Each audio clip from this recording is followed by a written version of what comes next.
Estás escuchando Así empecé en el cine, el podcast donde los que hicieron y siguen haciendo cine nos cuentan cómo empezaron a hacerlo. Hoy nos visita Marcelo Piñeiro. Siempre inicio con la misma pregunta, que es si recordás cuándo apareció el cine en tu vida. Bien, de muy chico, en realidad, muy chico. A mis viejos les gustaba mucho el cine. Vivíamos en Ayacucho. El Festival de Mar del Plata se hacía en Mar del Plata, obviamente, que es cerca, y mis viejos iban todas las noches, y a veces no tenían más remedio que llevarme. Pero iban a disfrutar especialmente el festival. Películas, sí, claro. Iban a ver. Entonces, y vos sabés que con el tiempo, por ejemplo, descubrí la fuente de algunas pesadillas, que eran películas que me llevaban. Por ejemplo, esa de Orfeo Negro, la muerte en el carnaval, ¿viste? Y de pronto, muchos años después la vi y dije, era esto. Esto eran mis pesadillas. Y otra era una película de Orson Welles, El Proceso, que en un momento Romy Schneider, que era bellísima en ese momento, una de las mujeres más bellas del planeta, y abre la mano y tiene como membranas entre los dedos. Y esa cosa de la belleza, con esa cosa tan repulsiva, se ve que me impresionó muchísimo. Y lo mismo, soñaba con cosas así, y cuando vi la película, muchos años después, nuevamente, lo recordaste. Dije, esto. Y el cine me gustó siempre. Mirá, yo me acuerdo que los regalos que pedía así para Navidades, cumpleaños, etcétera, eran o proyectores o películas o cosas por el estilo. Cuando tenía unos 8 años me regalaron una Super 8 y hacía mis peliculitas y qué sé yo. Y siempre fui muchísimo al cine. Ya después nos fuimos a Ayacucho, ya fui a La Plata, que había cines normales. Y siempre fui muchísimo al cine, fue una de mis salidas favoritas siempre. Ahora, qué loco esto del Super 8, porque no era algo habitual, esto que eran los 60, los 70. Sí, los 60. No era tan raro tampoco, Pero sí, o sea, era más para filmar cumpleaños y vacaciones. Claro. Era casi como una cámara de fotos, pero en movimiento, digamos. Pero no era tan raro, pero sí, era raro que regalaran un chico, eso sí. Pero bueno, yo era muy pesado y estaba muy focalizado allí. De mis hermanos el único, por otro lado, o sea que no tenía competencia, no me robaban las cosas, o sea, ni nada de eso. Y los viejos no les parecía mal y adelante.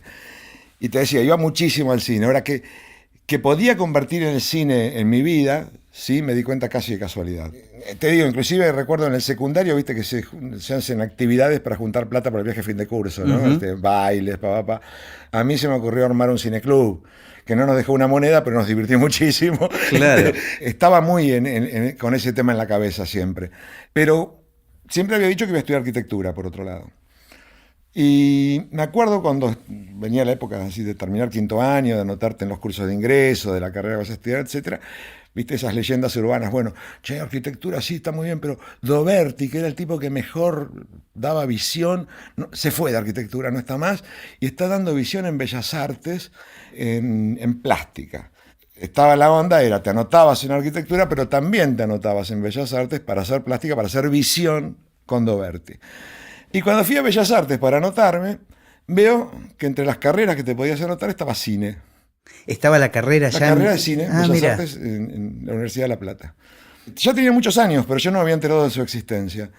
Me anoté simplemente, pero sin saber qué hacer. Me acuerdo que esa tarde voy con unos amigos a ver El Conformista, la de Bertolucci, que la daban. La película ya tenía una narrativa de por sí un poco compleja, y la daban cortada por la censura, ¿viste? Y me acuerdo que no la pescamos mucho, pero sí hubo algo en la peli que a mí me hizo salir con la convicción absoluta de que no iba a estudiar arquitectura, que no iba a estudiar plástica, que iba a estudiar cine, que quería que el cine sea una parte importante de tu vida. Sí, organizar mi vida alrededor del cine, quiero decir, o sea, que no sea algo que para llenar los fines de semana, ¿viste? O sea, dedicarme a otra cosa y los fines de semana a lo que de verdad me gusta. Y me acuerdo esa charla perfecta con mis amigos a la salida de la peli, y que no me tomaban muy en serio, te voy a decir. Y lo mismo cuando llegué a casa, y lo comenté en casa, nadie me dijo nada, pero nadie lo tomaba muy en serio. Ahora, cuando vieron que el único curso de ingreso que hice fue el de cine, y que me puse a estudiar cine, bueno, después también estudié plástica, ya que estaba en Bellas Artes, aproveché y estudié historia del arte, estudié otras cosas, ¿no? También.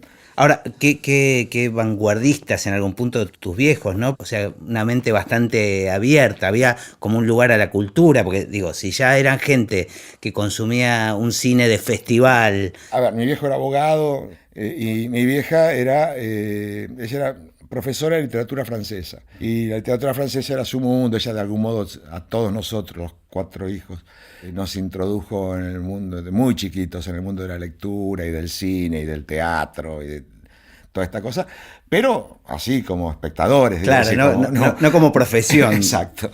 Y le parecía que eso era importante, que nos completaba. Y papá lo mismo, la verdad que eran muy, en ese sentido, muy pila. Pero porque ellos disfrutaban mucho de todo esto. O sea, básicamente era eso. Y nos lo pasaban como una herramienta de disfrute, no como de estudio, como claro. hay que hacer. Transmitían ese entusiasmo, ¿me entendés? O sea, y en ese sentido yo siempre tuve una relación muy de disfrute con el cine, con la literatura, o sea, no.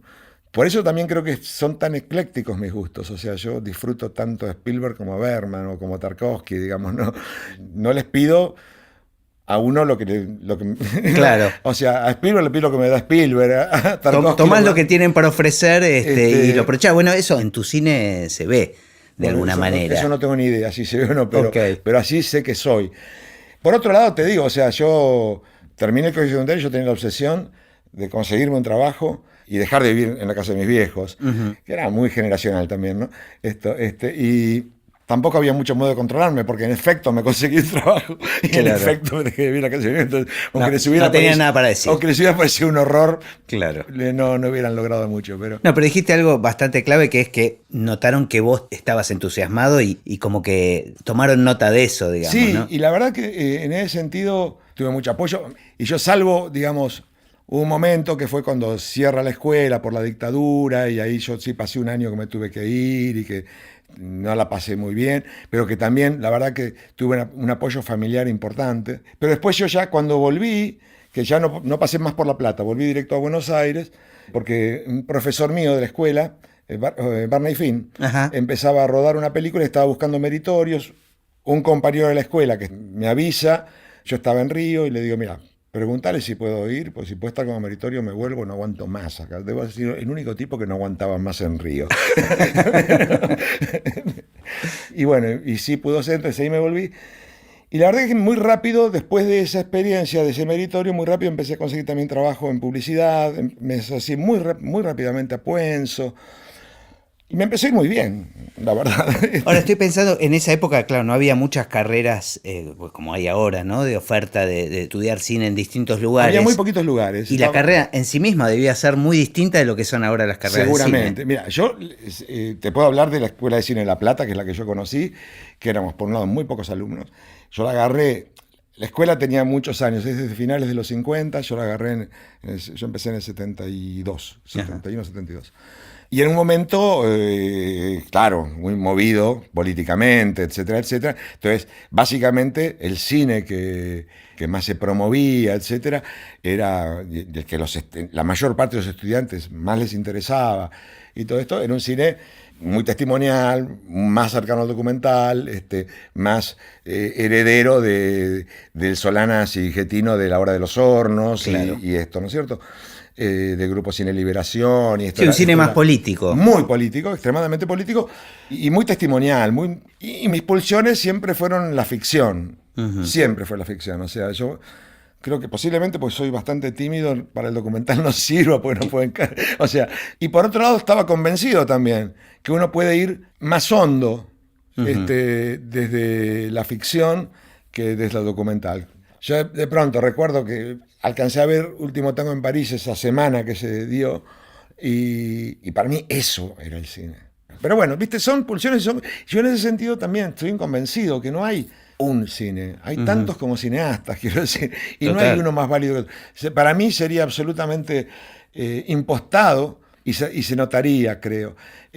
Con una intención determinada. Digamos. Claro, algo que no es lo propio mío, o sea, pero bueno, en la escuela de cine, que vos viste cómo son las cosas, que por un lado éramos muy chicos, muy apasionados, muy vehementes, las discusiones eran muy fuertes, y entonces, claro, de pronto mi visión del cine era bastante solitaria, no totalmente solitaria, porque éramos un grupito de 3 o 4, pero que éramos como los rara avis, porque no íbamos con la corriente, claramente. Claro. Nos gustaba y defendíamos otro tipo de cine. Y eso, claro, filmar era muy caro. Ujú. Había muy poco presupuesto en la escuela. La escuela no estaba distante de atravesar su mejor momento, que creo que lo había tenido a comienzos de los 60. Digamos, el mundo de la industria, de largometraje, era algo tan distante como la vida en Marte. Eso era francamente otro planeta. Eran pocas películas al año que se estrenaban en Argentina. Se estrenarían, la verdad que no sé, pero serían unas 30, que eran así como eventos, cada estreno, etcétera, etcétera.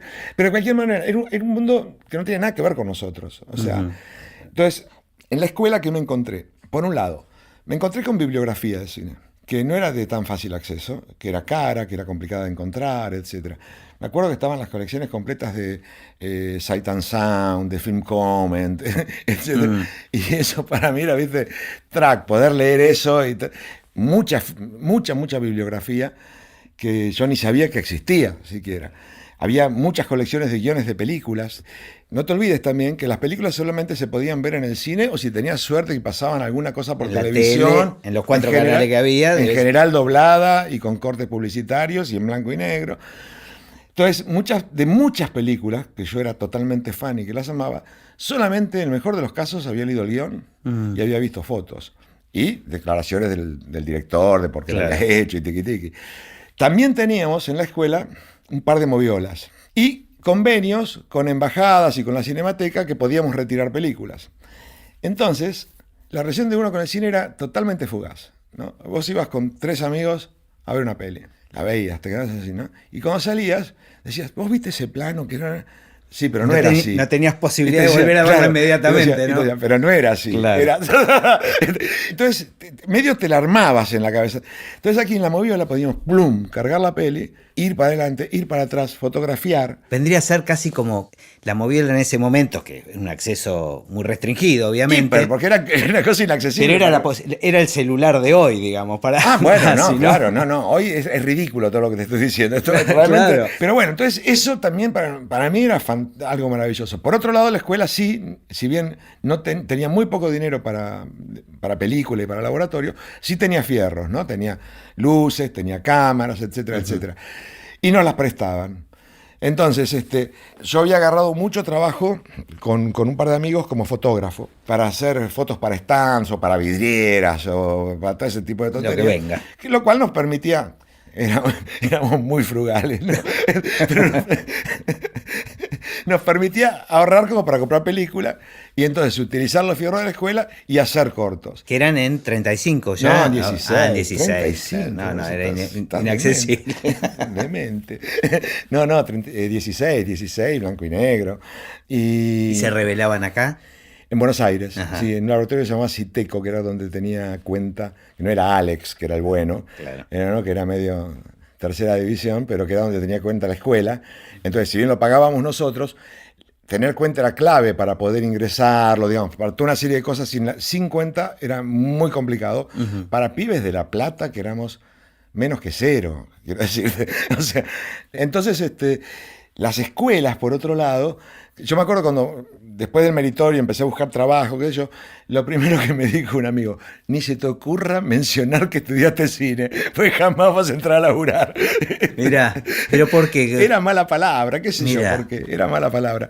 Éramos muy pocos también los egresados de escuelas de cine, había muy pocas escuelas de cine Claro. y eran muy pocos los estudiantes de las escuelas de cine. ¿Y meritorio en qué fue? ¿En una peli? En dirección, en una película llamada Comedia Rota, que dirigió Barney Finn sí, en el 78. Y yo a partir de ahí, bueno, terminó eso y me puse a buscar trabajo, golpear.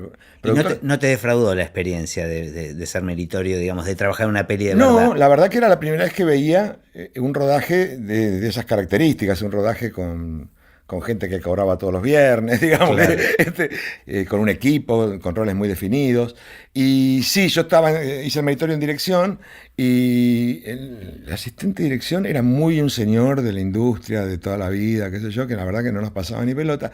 Pero los que seguían era la primera Patricia Oyuela y el segundo Alberto Casavecchia, que eran tipos apenas más grandes que yo. Te habilitaban un y poco. eran muy gente, que uno sentía muy gente como uno. Y como éramos muchos los meritorios, porque Barney Fini había aprovechado para meter muchos meritorios entre los alumnos.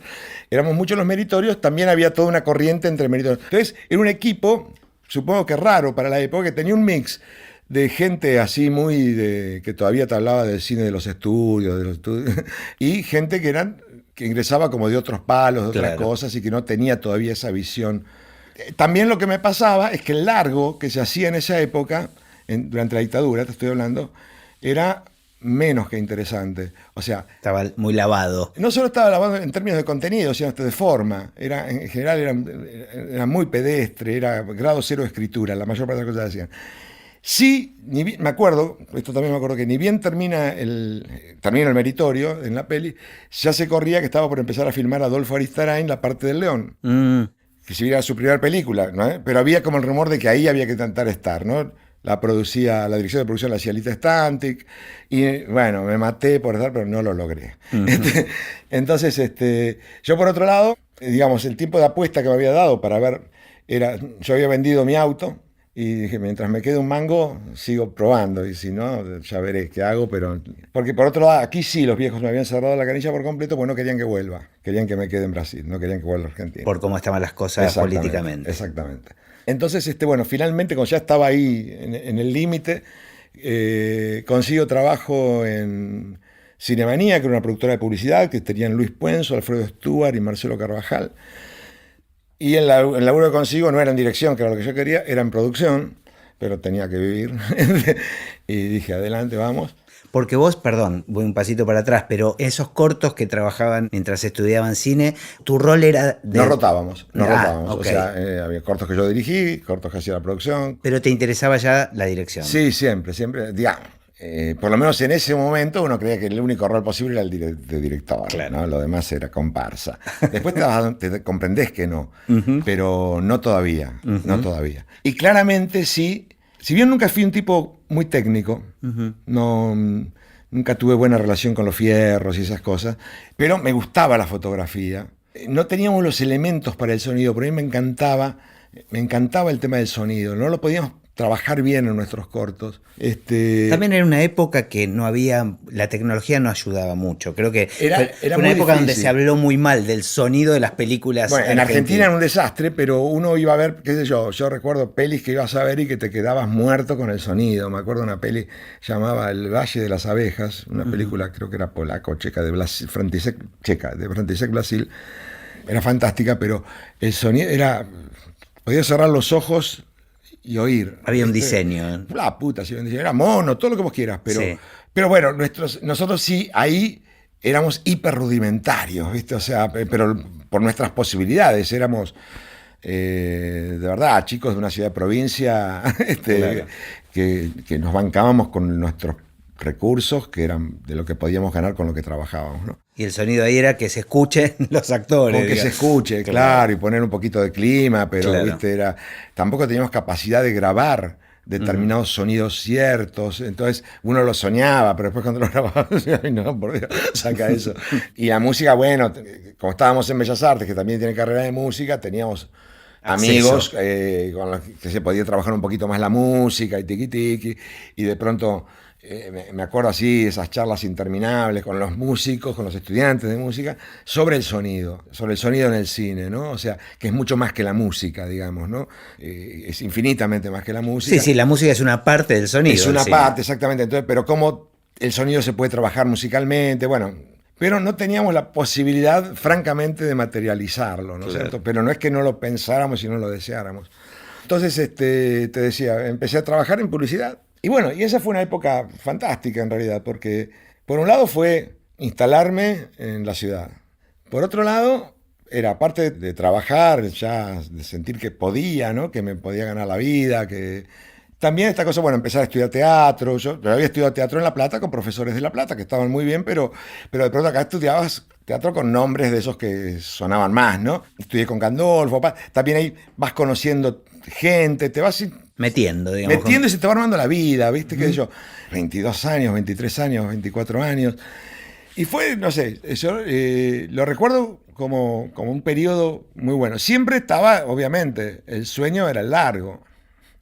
El sueño era hacer películas, o sea, con la publicidad uno se podía divertir mucho, de pronto particularmente con Puenzo, con Luis, viste que los comerciales eran de 30 segundos y en 30 segundos iban 52 planos y de pronto Luis le encantaba plantar un plano secuencia de 4 minutos. Darse el gusto que por el después placer no se de usaba, hacerlo, claro. para verlo una vez en el laboratorio y nunca más.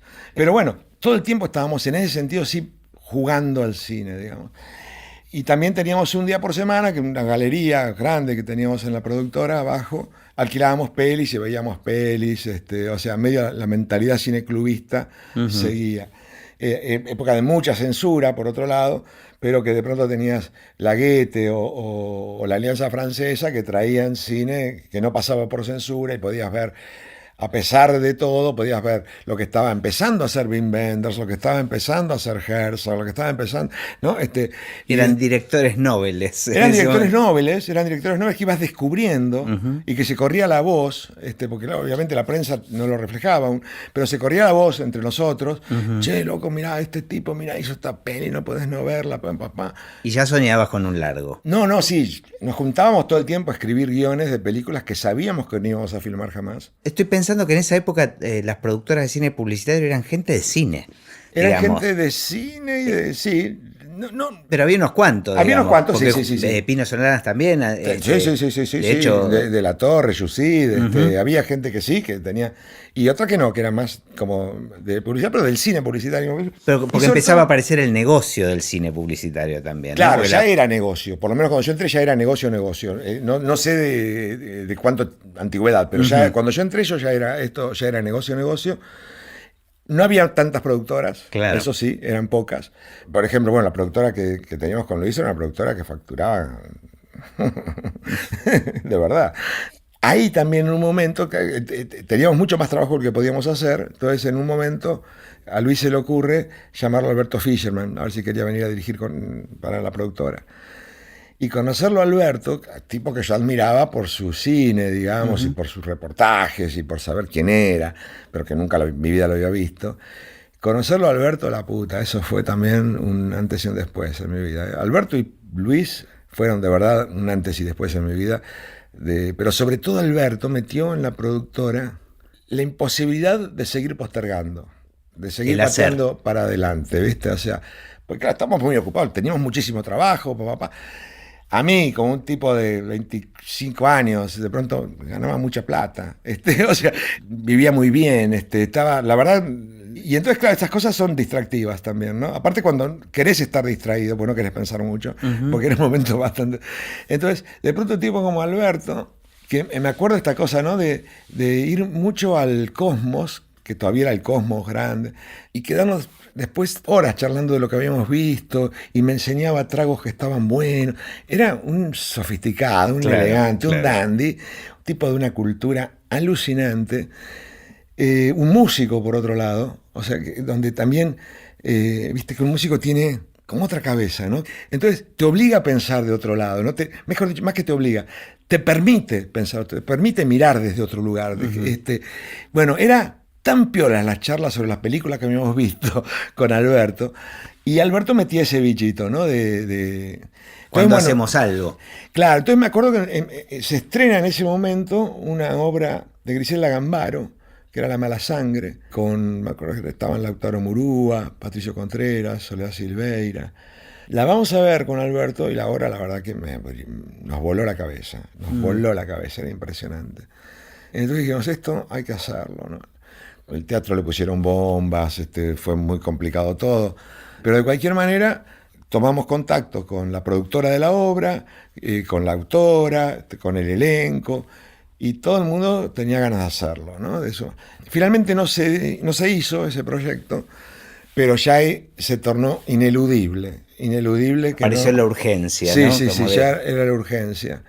Entonces, una mañana llega Luis, me acuerdo, a la productora, y me dice, Marce, vamos a tomar un café, vamos al Café de la Esquina, y me cuenta 4 frases lo que va a ser la historia oficial. Y me dice, ¿qué te parece? Digo, ay Luis, por Dios, pongamos ya esto en marcha. ¿Esto, te acordás qué año? 81, 82. O sea, todavía estábamos en dictadura. Sí, todavía no había sido Malvinas, eso con certeza. Malvinas es en abril del 82, o sea, esto es antes, pues quizás era enero del 82, pero todavía era antes de Malvinas.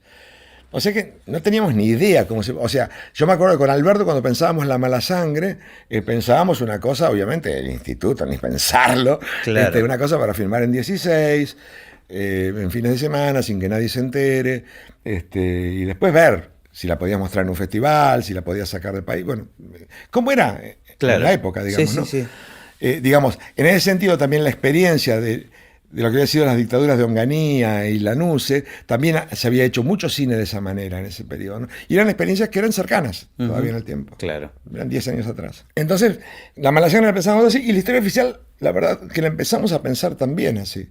Bueno, se nos ocurre que Aida Bornik sea quien haga el guión, que Luis había trabajado con Aida en alguna oportunidad. La vamos a ver, Aida se entusiasma inmediatamente, empieza el proceso de escritura del guión, que llevó un tiempo. Y mientras tanto, bueno, pasa Malvinas, pasa que la dictadura empieza a desinflarse, y finalmente el rodaje arranca ya en marzo del 84, o sea, ya con Alfonsín recién asumida la presidencia. Ahí es donde juega, me parece, la intuición, ¿no? Que es algo que se da mucho en el arte. Porque, digamos, uno pensaría que esa película, que la historia oficial fue craneada una vez que vino la democracia. Sin embargo, No, era una urgencia, o digamos, es anterior, algo que... claro, es anterior.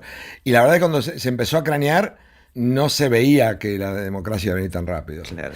Y por otro lado, cuando se empezó a filmar, también te puedo asegurar que lo que no se pensó es que 30 y pico de años después íbamos a seguir estando en democracia sin que hubiera habido golpe militar.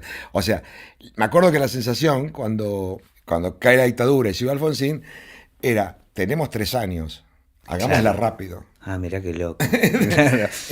Porque era nuestra historia. Claro, porque la democracia no era un estado natural, digamos, era... Para nada. Aprovechemos esta excepción. Eran periodos de 2 o 3 años, Claro. Y golpe militar, 6 años. 2 o 3 años, golpe militar, 6 años. Claro. Así habíamos crecido, así eran nuestras vidas. Y por ende pensábamos que así iba a seguir. Entonces había que aprovechar el periodo en que se podía para llegar a estrenarla y ese tipo de cosas. Y después Dios proveerá que venía, ¿no? Claro. Desde ahí es que hicimos la peli. ¿Y cuál fue tu función ahí en la peli? Y yo estaba productor y la producción ejecutiva la llevaba a cargo yo. Porque se hizo desde la productora, en la que éramos socios con Luis, y yo me encargué de la producción ejecutiva. Y la historia oficial era sentir que lo que había soñado toda la vida era posible. Ahí estaba, lo estábamos haciendo. Una peli exactamente como creíamos que tenía que ser. Más allá de las discusiones que uno puede tener y cosas que obviamente son películas totalmente de Luis Puenzo, ¿no? Pero era posible. Entonces, esto que muchas veces uno sentía que el cine para gente nacida en otras latitudes, pero no para uno. Se estaba materializando. Claro, era posible, estaba ahí. Ahora, ¿qué te pasaba con tu deseo de dirigir? Porque inevitablemente lo relaciono con esto que te pregunté antes, que me contestaste que rotaban en los roles. Digo, de alguna manera se repitió eso, ¿no? Sí, sí, totalmente. En ese momento yo la verdad que no hubiera tenido... Pero sí, cuando termina la historia oficial, le pasa la historia oficial todo lo que le pasa. Yo acompañé muchos de los estrenos de la película en el mundo, vi también lo que pasaba, que gente que de pronto ni tenía muy claro dónde quedaba la Argentina, sin embargo, la película le provocaba una emoción muy genuina y muy verdadera. Veía que las audiencias más diversas reaccionaban emocionalmente casi del mismo modo. Entonces, sí, cuando de pronto, bueno, justamente por todo lo que le pasa a la historia oficial, Luis en fila para hacer una peli en Estados Unidos, yo preferí no ser de la partida. Me acuerdo que todos mis amigos decían, vos estás loco para hacer una peli con Jane Fonda, con Gregory Peck, con Columbia. Pero yo, la verdad que quise apostar a mi película. Claro, eso, querías dirigir vos. Yo quería dirigir yo y intentarlo por lo menos. Por lo menos intentarlo. Ahora, qué loco empezar de esa manera, ¿no? Digamos, arrancar con una película con un Oscar, con una repercusión. Sin duda, lo que hicimos y clave para todo el resto de mi vida, digamos, ¿no? Que viste cómo son las cosas, ¿no? Yo mientras pasaba, yo sentía por otro lado, yo tenía creo que 28 años o 29, y me sentía viejo. Que ya iba a perder el tren ya. Pero me acuerdo que a pesar de todo, inmediatamente después de eso, inmediatamente después del Oscar y de toda esa enorme alegría que fue, hice un viaje con la idea de estar un par de meses nada más girando un poco por Europa. Pues yo mientras fue la dictadura, tenía un problema que había sido infractor a la ley de servicio militar, bueno, por todas estas historias, nunca me había presentado, entonces no podía sacar pasaporte, estaba estaba muy mal de documentos. Entonces, bueno, quería hacer un viaje así más tranquilo. Y ahí me acuerdo que cuando iba en barco de Venecia a Atenas, me hice muy amigo de unos chicos, un italiano y un catalán, y terminamos poniendo un chiringuito en Mykonos. Y me quedé como un año ahí. Y en un momento hasta pensé largar todo y dedicarme a eso. Bueno, un año es un cambio de vida, ¿no? Es Sí, como... sí, fue un poco menos, fueron unos 8 meses. Ajá. La pasamos bomba, la verdad que Me la imagino. pasamos bomba. Y por otro lado, claro, en ese momento, claro, los circuitos turísticos eran totalmente otros. Entonces Mykonos era una isla que se estaba empezando a descubrir, una isla que estaba así muy, muy llena de jóvenes de Estados Unidos y de Europa, básicamente, que trabajaban. Entonces, para mí también, pibe de Ayacucho, Claro. de pronto me sentía en el mundo, ¿no? Y por otro lado estábamos en esos lugares que son como la lucecita que atrae a las moscas, ¿viste? Claro. Entonces estábamos así muy... Y la verdad, me di cuenta también, ¿viste? Estas cosas que te das cuenta de golpe, ¿no?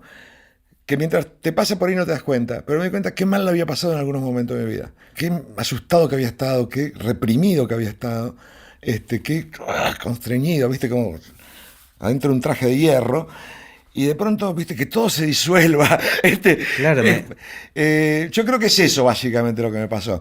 Entonces permitirme quedarme bailando hasta las 6 de la mañana no era poca cosa, te voy a decir. claro, es que en la época de la dictadura eso era la vida, ¿no? Digamos, la vida tan reprimida por todos lados. Yo me acuerdo, mirá, me acuerdo que había así en los últimos años de la dictadura, en general, las discos de la época, digamos, eran para ir en pareja, ¿no? Mm. Y por ende tenía esta cosa así. Y había una, por lo menos yo conocía una, que no era así, que era más como las europeas, ¿no? Que podía decir como quisiera, podía bailar solo en la pista. Y yo cada tanto tenía necesidad imperiosa de ir ahí y bailar como un loco hasta, hasta agotarme, que era un modo de bajar energía, supongo, de sacar... Claro, de pronto estás mucho tiempo como tratando de que no se vea algo que es muy constitutivo tuyo, entonces necesitas aflojar, ¿no? Pero bueno, yo ahí en Mykonos terminé de resolver todo eso. Y me volví, ya dije, sí.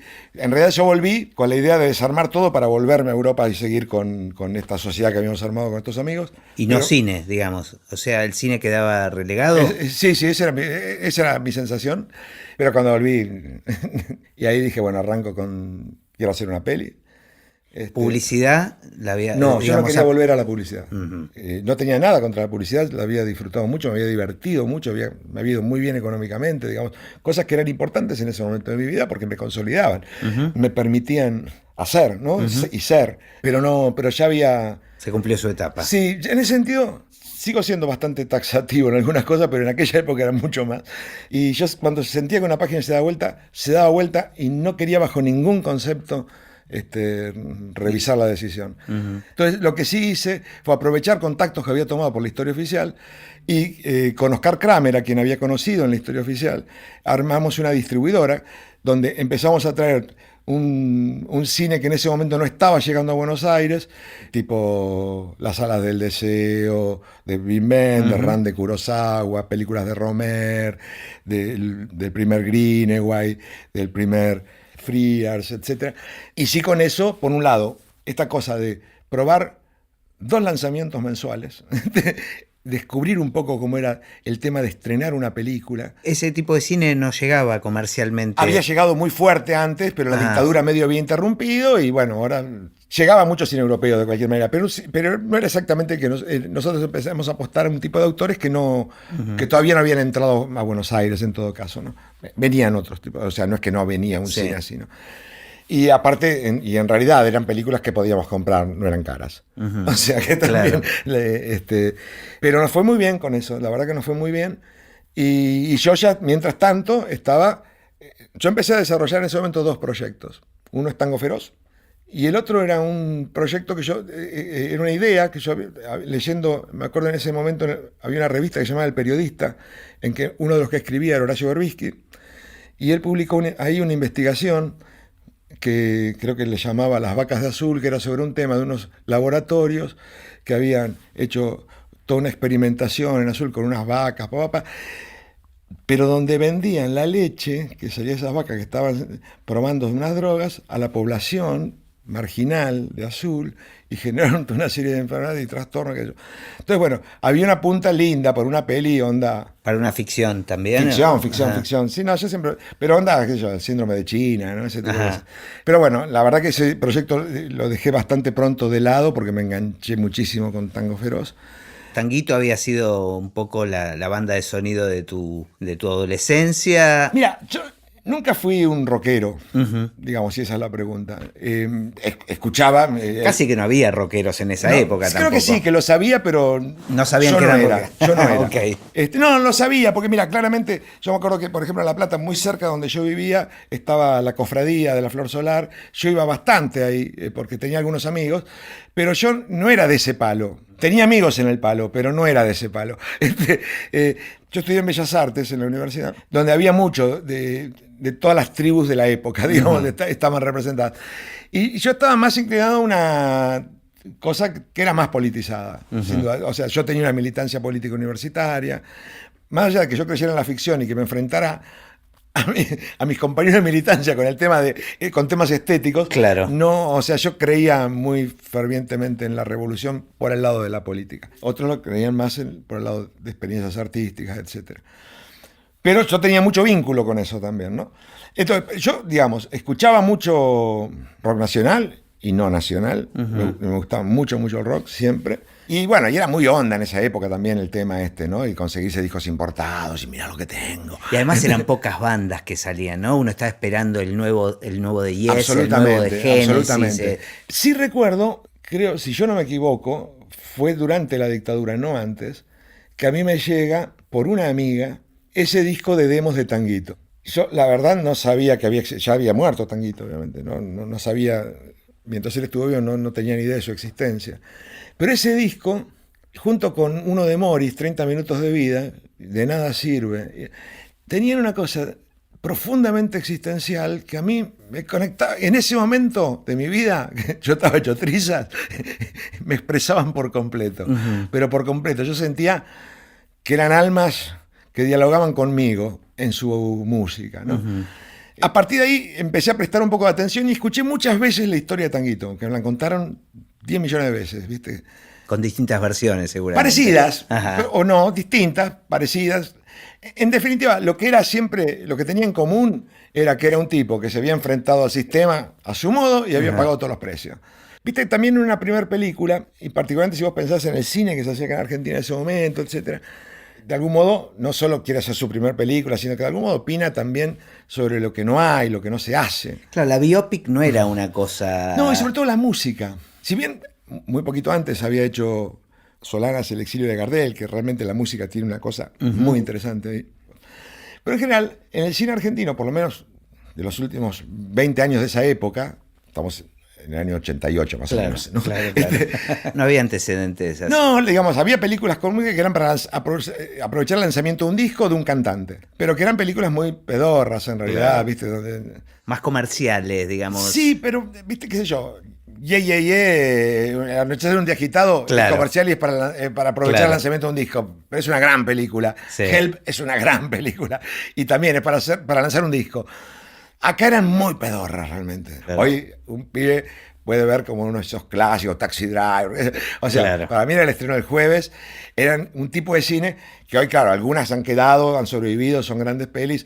Otras posiblemente de vergüenza verlas. Pero que en ese momento era todo un cine que venía con otro palo, que venía con otra potencia, que era profundamente contestatario, que traía otra música, que traía otra cabeza, que traía, ¿no? Entonces, ese era el cine con el que yo quería vestirme, digamos, ¿no? De algún modo sentía que en la historia de tango podía encontrar estas cosas. Podía encontrar algo que, por otro lado, ahora con perspectiva lo veo mucho más claro que posiblemente en ese momento.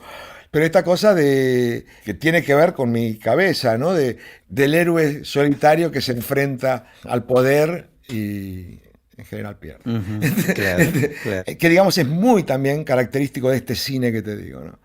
Tango Feroz creo que fue la única película donde la banda de sonido despegó. Sí, mira, en ese momento, aparte, me acuerdo que como a finales de los 90, unos años después, había salido una estadística, qué sé yo, que decía que de los discos de rock nacional más vendidos en la historia, y el segundo lugar lo ocupaba Tango Feroz, la banda de sonido de la película. El primero era El amor después del amor, de Fito, y el segundo, la banda de la película. Fue un suceso, ciertamente, totalmente inesperado. Así que te cuento una anécdota graciosa. A ver. Yo me había emperrado, no emperrado, digamos, tenía la convicción absoluta de que la película tenía que sonar como la puta madre, y por ende la quería mezclar. Yo antes de tener producción para la película, me empecé a escribir con la gente de un estudio de mezcla en Londres, donde mezclaban películas que me encantaban, para consultarles cosas, qué sé yo, como por una futura película que iba a hacer con ellos. Terminé haciéndola con ellos, mezclándola allí. Pero todas estas cosas que hicieron, claro, la película sonaba, me acuerdo que cuando se podía ver acá en los cines, sonaba de un modo que todo el mundo estaba muy sorprendido con cómo se escuchaba en el cine la película. Era muy inusual para una película argentina. Pero claro, todo esto cuesta dinero, lo cual hizo que nuestras arcas estaban menos que vacías. Menos que vacías. Entonces, y teníamos la cinta con los temas para editar un CD, y entonces fuimos a ver a todas las grabadoras para que les queríamos vender la cinta, me acuerdo muy bien, por $10.000 que necesitábamos para tener un lanzamiento con algún aviso en los diarios y con alguna aficha en la calle. Y nadie la quiso tomar, decían que no, que más viejo no venden. Y finalmente un sello, BMG creo que se llamaba, nos dice, mira, nosotros lo vamos a editar, no les vamos a dar ningún anticipo, pero nos dieron una participación en las ventas mucho más alta que la que nos hubieran dado si nos daban anticipo. Obviamente, queríamos que se edite, por lo menos. Claro, claro. O sea, para tener un disco en casa, ¿no? Entonces dijimos, ok. Los de ONG después se querían matar, pues lo podían haber tenido por $10.000 y el disco. Claro. Y a nosotros esa les entró más plata. Nos entró muchísima plata que no hubiera, y jamás estuvo en nuestros cálculos por esa participación en el disco. Fue todo muy mágico, ¿no? Yo creo que también, esto sí que también es un poco hablar de la vida en Marte, ¿no? O sea, a mí a veces me dicen, voy a una escuela de cine, y me dicen, contá cómo fue lo de... Y yo les cuento, pero la verdad que me parece que es una experiencia transferible porque nosotros estrenamos en 5 salas.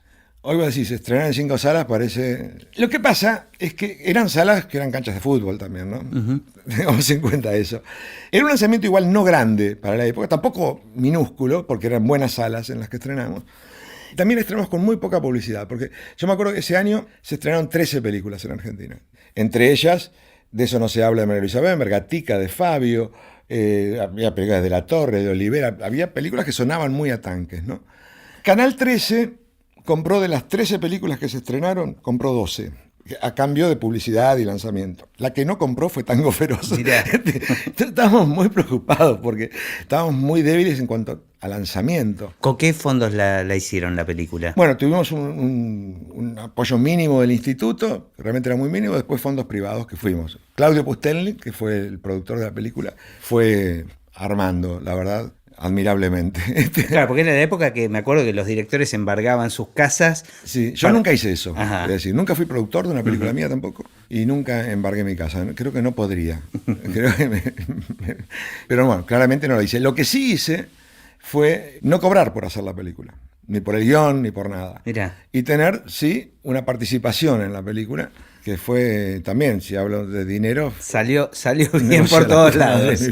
Pero la verdad que tampoco pensaba ver una moneda, pero me parecía extraordinario que me pagaran la película. Ya con eso estaba súper pagado. Tu primera película. Mi primera película, y una película grande para la época.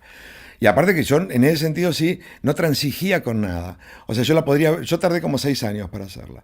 Podría haberla hecho antes, de haber dicho, bueno, no la mezclo en Londres, en vez de tal actor meto tal otro. ¿No? La hice la película realmente como quería hacerla. O sea, lo único que no pudimos tener, que sí era para mí muy importante, porque era en base al tema al que yo conocía Tanguito, fue el tema La Balsa. Claro. Pero ahí, bueno, fueron por otras cuestiones, digamos. Problemas de derechos. Imposible. No era un tema de dinero, un tema de que teníamos el derecho de Tanguito, pero tenés que tener el 100% de los derechos, y tenemos solamente el 50%. La verdad que salimos entonces con un lanzamiento muy pequeño. Hicimos una fijación en vía pública, que era más o menos barato en ese momento, con evidentemente un buen afiche que llamó la atención, porque sí, era una foto grande en blanco y negro, de ellos dos bailando el tango. Ya una foto en blanco y negro era muy rara en ese momento, porque me acuerdo que en la distribuidora me decían, pero va a parecer que la película es blanco y negro, no va a ir nadie, se llama Tango, por eso es la foto en blanco y negro. Claro. Y después hicimos unas postales muy bien impresas en cartulina, aquello que las repartíamos en los recitales y en las facultades. Nos iban demorando el estreno. ¿no? O sea, no nos daban salida. Y teníamos, viste, esa cosa de primer película. ¿Eso dependía de la distribuidora? De la distribuidora y del circuito de exhibición. Que no era como ahora, que son estos complejos. Había 2 circuitos en ese momento, que eran los 2 nacionales. Por otro lado, un señor que se sentaba el dueño de la sala enfrente tuyo a discutir. Pero bueno, nos venían demandando la salida. Teníamos una ansiedad brutal por mostrar la película. Entonces, hicimos un acuerdo con centros de estudiantes de varias facultades. Empezamos por Buenos Aires, después Córdoba, La Plata, donde nosotros, acá en Buenos Aires era así. El Cine Maxi acababa de cerrar, era una de las salas más bonitas de Buenos Aires, de mejor calidad de sonido y de proyección, pero acababa de cerrar. Pero estaba todavía impecable. Entonces nosotros le damos la sala al centro y la película. Ellos se comprometían a llenarla y ponerle que en ese momento, no me acuerdo, pero ponerle que la entrada costaba 10 pesos, no podían cobrar más de 3 pesos. Esos 3 pesos iban íntegramente para el centro. Nosotros no daban nada. Pero tenían que llenar la sala al centro. Bueno, esas funciones fueron impresionantes. Una de esas funciones fue que alguien, cuando terminó la película, encendió un encendedor y chac, chac, chac, chac, chac, parecía un recital de música, ¿viste? O sea, esas cosas que no pasaban en el cine.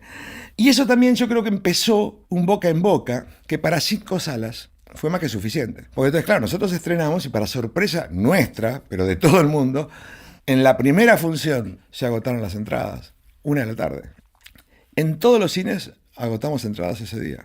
Se empezó a generar un fenómeno tal que hasta había guerra por conseguir entrada de la película, ¿viste? Increíble. Era una demencia, realmente una demencia hermosísima. Me imagino, con tu primer película que esté sucediendo eso. Igual, bueno, venías de la experiencia de haber trabajado en otra película y que haya ganado el Oscar. O sea, hay que bajar de eso, ¿no? Bueno, ya me había rebajado eso, ella claro, ni me acordaba, ya me parecía que eso había tiempo. pasado en otra vida, claro. Y otra persona, otro tipo que no era yo. No, ya eso no. No, bueno, pero se te había abierto la posibilidad de que sucedan cosas muy importantes con la película. No, o sea, sin la duda, ilusión sin duda, estaba. Sin duda. Obviamente creíamos locamente en la peli. Y la película nos gustaba mucho y veíamos que le gustaba a la gente. Pero tampoco éramos tarados, quiero decirte. Un mes antes había estrenado Gatica, Fabio, que era lo más de lo más, y había hecho 350.000 entradas. Ese era a nuestro juicio el techo de lo posible. ¿Y cuántos metieron ustedes? 1.800.000 de las registradas, después muchas más. Porque Mirá. fue el momento que hubo menos cines en Argentina. Estaban padeciendo los cines la aparición de los videos también, claro, ¿no? Y venían cerrando viejas tecnologías, venían cerrando, o sea, había provincias enteras sin cines, pero muchas ciudades y pueblos que no tenían cine abrieron el cine para pasar Tango Feroz. Qué genial. No, te digo que fue una cosa de verdad muy fuerte, muy fuerte. Era tan otra época que por otro lado la película estuvo en Lavalle 1 año y 3 meses o 4 meses en cartel, no. Al punto que yo estaba filmando Caballos Salvajes y la película seguía en cartel. ¿Y cómo fue el proceso de rodaje, digamos? Porque nos salteamos eso y vos estabas dirigiendo tu primer película. Sí. O sea, ¿cómo te sentías ahí? ¿Dónde te apoyabas, digamos? Mirá, ¿dónde te sentías más seguro? ¿Dónde te sentías más inseguro? yo me acuerdo el primer día de rodaje, empezamos filmando todo lo de la cueva, porque yo tenía la teoría que era muy complejo para que eran playbacks, porque la voz de tango era la voz de Ulises Butrón, Sí. y la imagen era la de Fernán Mirás, que tenían que sonar con mucha verdad, ¿viste? Porque justamente no quería que pasara lo de las películas que yo detestaba.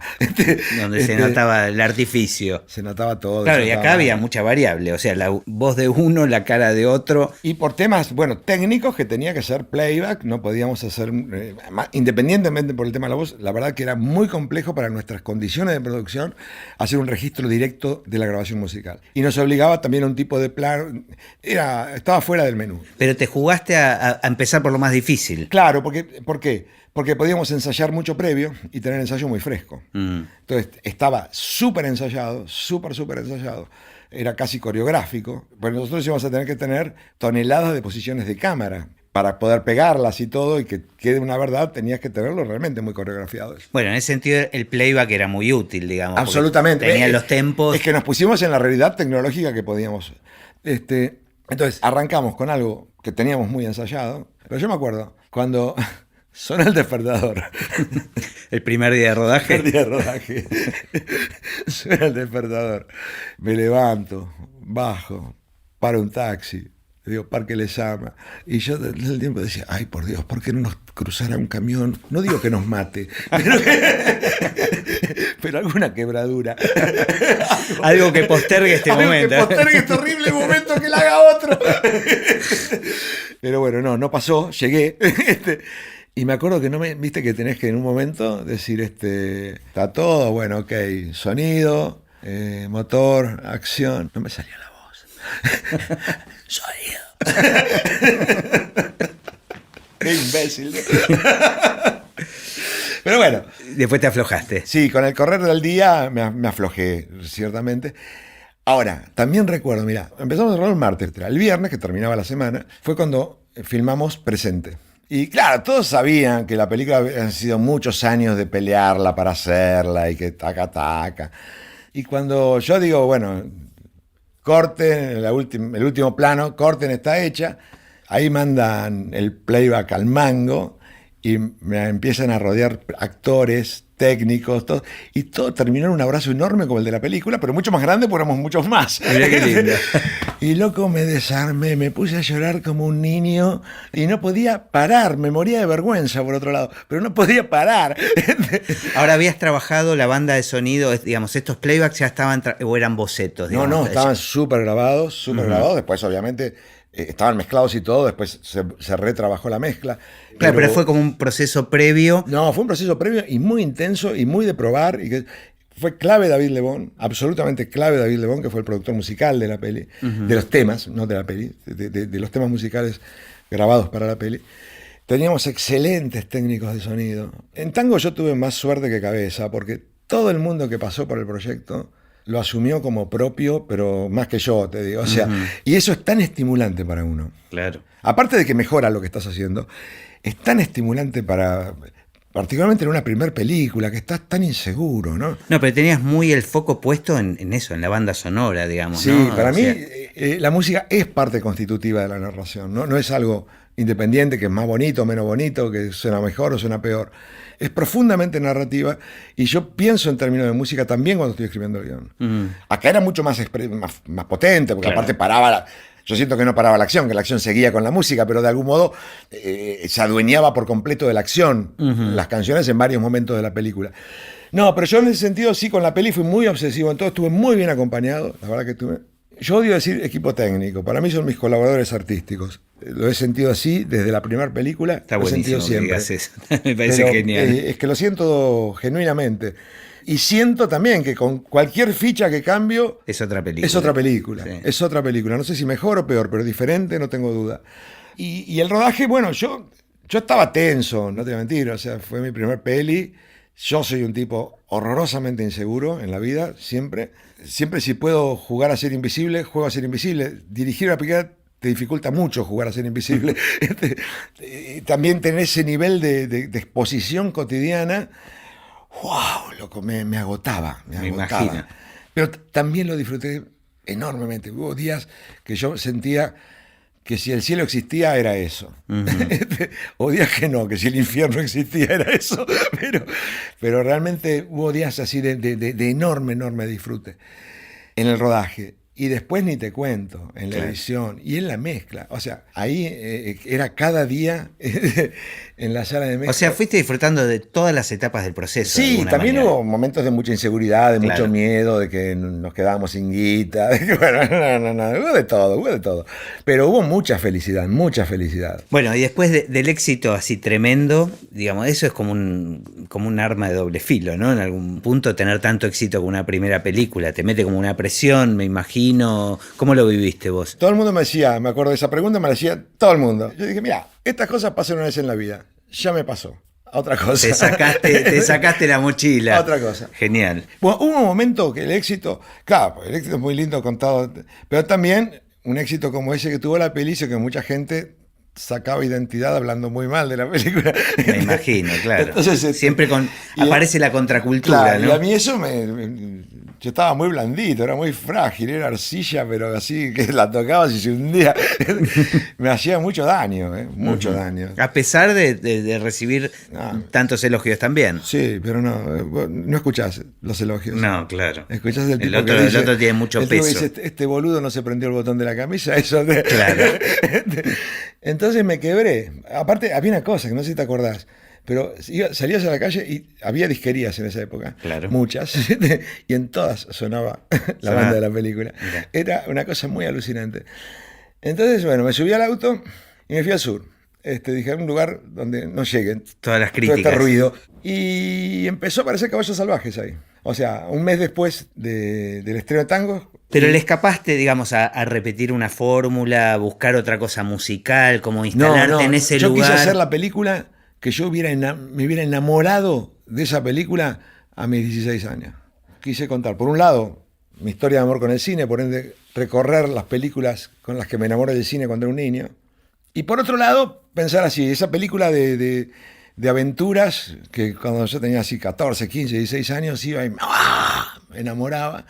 Y así iba pensando eso mientras iba recorriendo el sur argentino y me encuentro de pronto con pueblos cerrados. Un momento que había un discurso muy fuerte de que el tejido social estaba roto porque a nadie le importaba la solidaridad. Entonces también dije, bueno, ¿por qué no hablar con esta ropa, con esta película de género, con esta comedia de aventuras que tenía ganas de hacer? ¿Por qué no contar un poquito este país que estamos viviendo hoy, 1993 en realidad? País del 1 al 1, con pleno éxito de Caballo, viajes a Miami.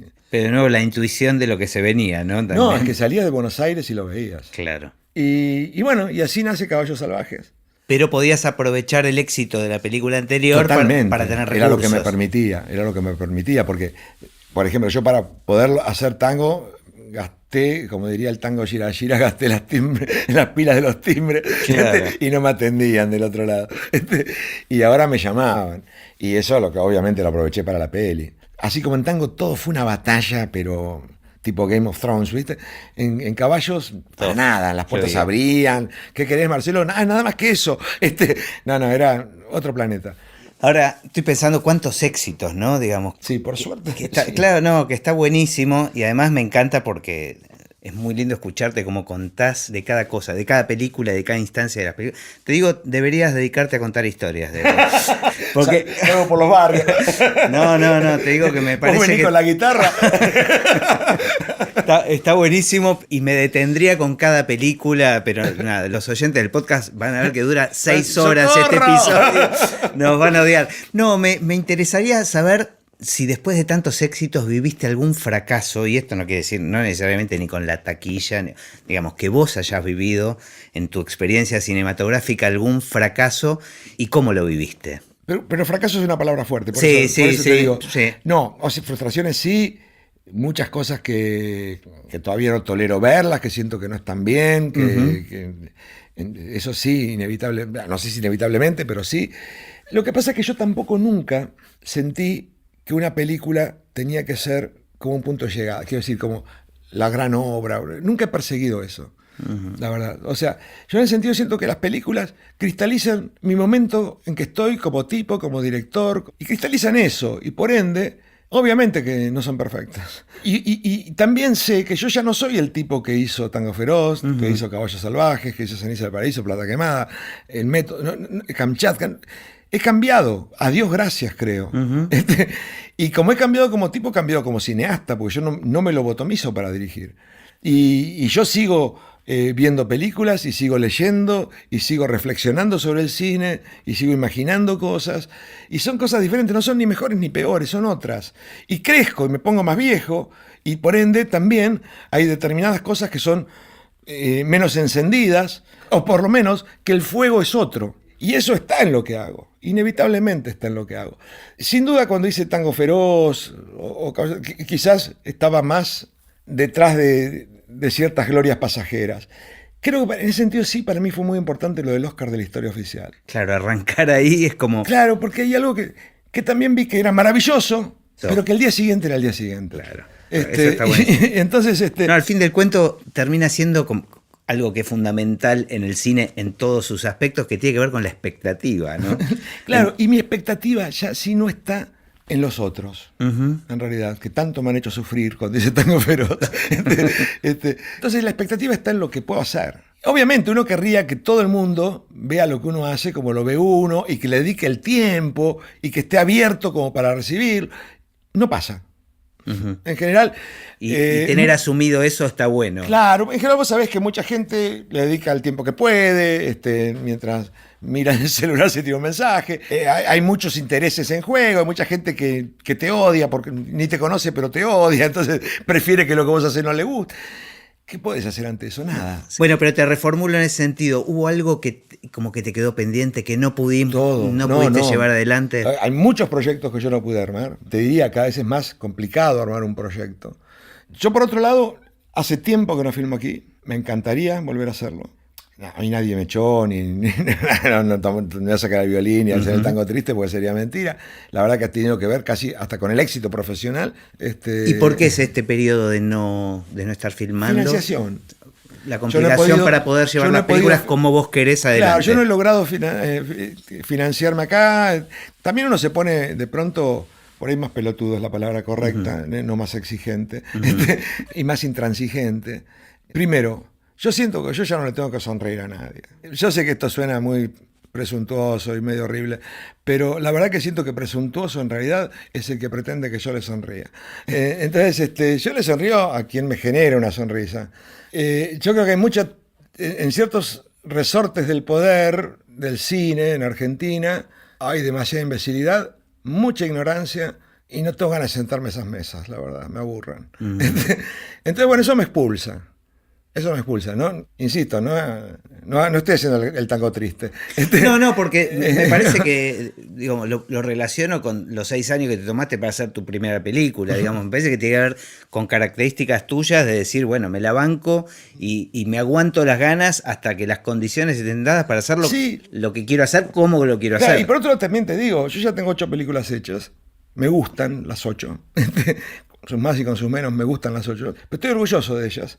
A las 8 las hice porque me importaba mucho hacerlas. Me hubiera encantado hacer 38, no 8, también eso es cierto. Pero lo que no quiero hacer es una película de la que no estoy orgulloso. Quiero decirte, esto no tiene que ver con el resultado. Porque el resultado, cada cual ve lo que quiere, ¿viste? Yo de pronto veo películas que me parecen horribles y todo el mundo dice que son geniales. O sea, el resultado es casi un accidente, te diría. Tiene que ver con cómo uno se relaciona con lo que hace. Está buenísimo. Y en ese sentido yo quiero seguir haciéndolo así. Y siento que si no hago más, no hago más. Con lo hecho estoy orgulloso y estoy muy bien y estoy muy tranquilo. Pero tenés ganas de hacer. Estoy haciendo. Claro. Estoy haciendo. Sí, también te digo sinceramente, ¿no? Por otro lado, yo trabajo y como un perro, desde los 18 años. No paré nunca. Me he tomado pocas vacaciones en mi vida. También tengo ganas de no hacer nada, dedicarme a leer, a estudiar. La verdad que saber me encanta. Bueno, y me dejas el pie para la pregunta que también de cierre, que es común a todos los invitados. ¿Cómo ves el futuro del cine? Yo soy un optimista por naturaleza, quiero decirte. Sé que es muy diferente con el que yo crecí, con el que yo empecé a hacer cine, etcétera, que eso siento que es del pasado y que ha muerto, ¿no?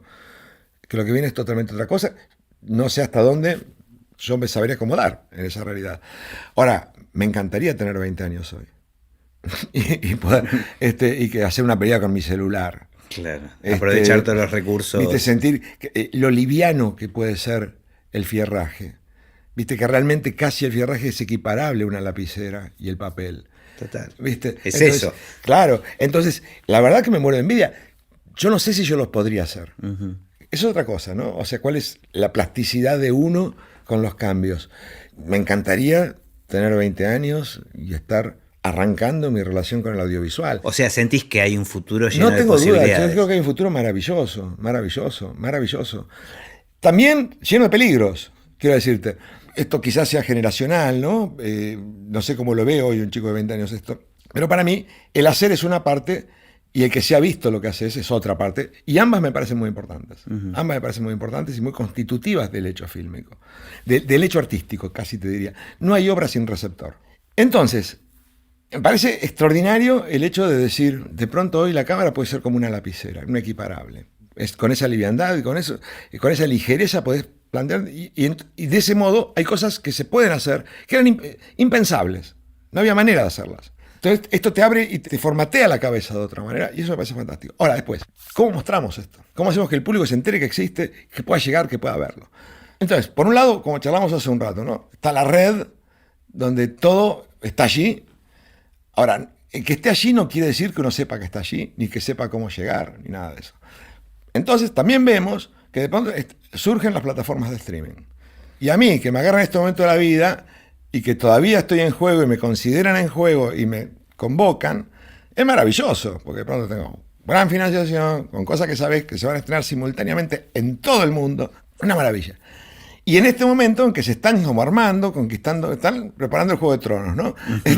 Entonces, ¿cuál es el insumo? Nosotros, los creadores. Nosotros somos el insumo. Entonces ahora nos quieren seducir. Nos hacen ofertas maravillosas, nos permiten hacer lo que queramos. Se están peleando por tener más insumos, cada uno. ¿Cuánto va a durar esto? Hasta que digan, bueno, ok. Ya tenemos mucho contenido. Repartamos territorio. No, repartamos territorio. Claro. ¿Viste? Así queda el tablero. Y entonces el juego global va a estar en manos de como mucho 10 jugadores. Las condiciones las van a empezar a poner ellos. Ahí es peligroso. Ahora, yo ya siento que eso no es un problema mío. No, es un problema de las generaciones que vienen, ¿no? Igual es como una historia que se repite, ¿no? También. Siempre, pero siempre hay que dar la pelea y hay que encontrar cómo darla. Es la historia de la humanidad, si querés, sí. Claro. Es la historia de la humanidad. Pero bueno, hasta ahora la humanidad, mal que bien, ha ido siempre encontrar el resquicio para pasar al siguiente casillero.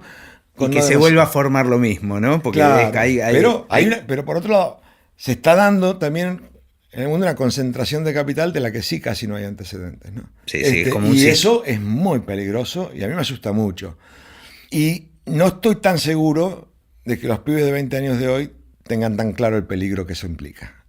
Tal vez no es esa la generación que va a dar la pelea. Y la van a tener que dar, aunque no quieran. La van a tener que dar. Marce, lo disfruté un montón. Muchas gracias. Bueno, no, por favor, ha sido un placer de verdad para mí.